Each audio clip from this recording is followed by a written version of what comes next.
Can a raven bring foods to humans? How do they do it? Who ordered them to do so? What is the importance of obeying God and His people?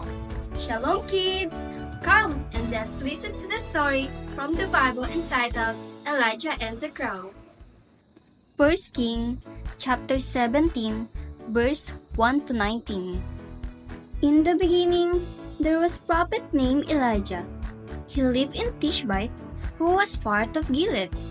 He told Ahab, I assure you, before the living Lord, the God of Israel whom I serve, that neither dew nor rain will come for several years until I say rain or dew. And then the Lord said to Elijah, Live here, make your way eastward, and hide in the water channel Cherith, on the east side of the Jordan. Drink from the river, and I will command the crowd to bring you food there.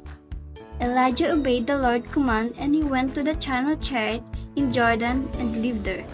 Every morning and night, the crowd would bring him bread and meat, and he drink water in the river. Because of changes in climate, the river began to dry up because it no longer rained. Immediately, the Lord commanded Elijah, Go to Zarephath in Zidon. There, I command a widow woman to feed you. Elijah went to Zarephath. When he arrived at the gate of the city, he saw a widow woman collecting pieces of wood. He told her, Please, bring me a little water to drink. When the woman was about to leave, Elijah added, Please, bring me also a little bread to eat.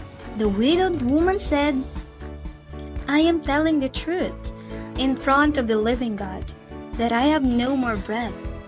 All that was left was a handful of flour in the bowl and a little oil in the jar. I am actually collecting pieces of wood to take home to cook for the rest of the flour for me and my son. And when we run out of it, we will die of hunger. Elijah then said, Do not worry.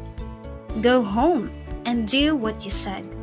But first, bake me a little bread from the leftover flour and bring it to me right away. Then, cook for you and your son as well. For this is what the Lord, the God of Israel, says, Your bowl will not run out of flour, and your jar will not run out of oil, until the day I send rain on the earth. She went and did what Elijah told her. So, there was food every day for Elijah, for the widow and her son, because the flour does not run out in the bowl, and the oil does not run out in the jar, as the Lord said through Elijah. After a while, the woman's sons got sick. It wasn't until he died. The woman said to Elijah, What made you angry with me, servant of God? Have you come back here to kill my son as punishment for my sins? Elijah answered, Give me the child. Elijah took the child from his mother and brought him to the room above, where he lived.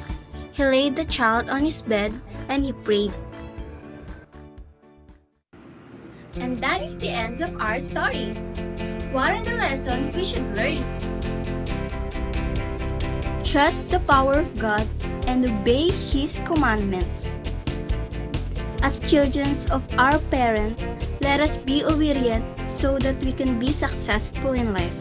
Always follow the good instructions given by God, just like how Elijah obeyed His command.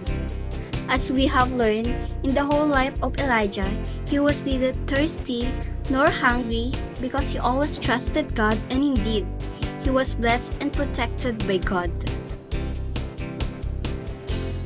Trust the messenger or minister of God.